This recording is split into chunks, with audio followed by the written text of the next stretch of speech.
l'enquête sur la disparition de Delphine Jubilard vient peut-être d'être relancée. 3 nouveaux éléments sont actuellement étudiés et parmi eux, on trouve le témoignage d'un médium, dont les propos, rapportés par Le Parisien, intriguent. Depuis la disparition de Delphine Jubilard dans la nuit du mardi 15 au mercredi 16 décembre 2020, l'enquête piétine pour tenter de retrouver l'infirmière, qui aurait 36 ans aujourd'hui.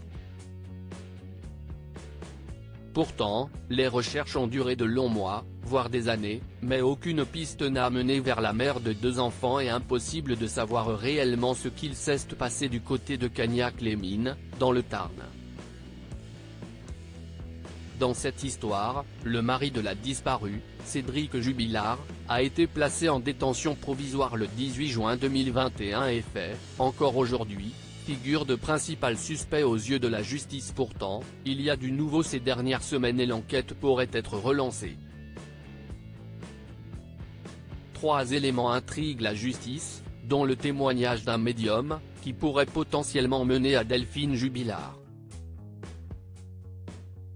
C'est en tout cas ce que pense le parquet général de Toulouse, qui a demandé un supplément d'information, mettant en pause le procès à venir de Cédric Jubilard. Dans son édition du 9 février, Le Parisien nous en apprend plus sur ce fameux médium, qui est en fait une femme douée de pouvoir de voyance. Cette dernière a envoyé un courrier au juge d'instruction en 2022 affirmant être en contact avec le corps de Delphine, parlant d'une ferme située sur une commune aux environs de Cagnac-les-Mines, où elle aurait pu être séquestrée.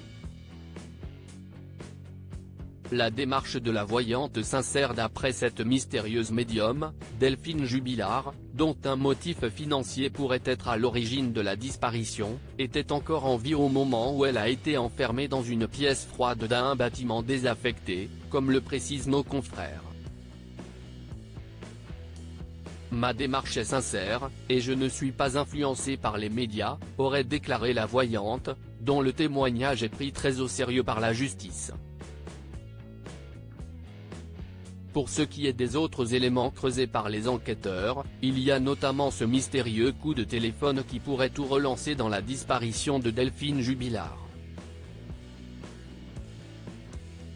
Il concerne la conversation entre un ancien codétenu de Cédric Jubilard et sa mère, dont les propos intriguent la justice.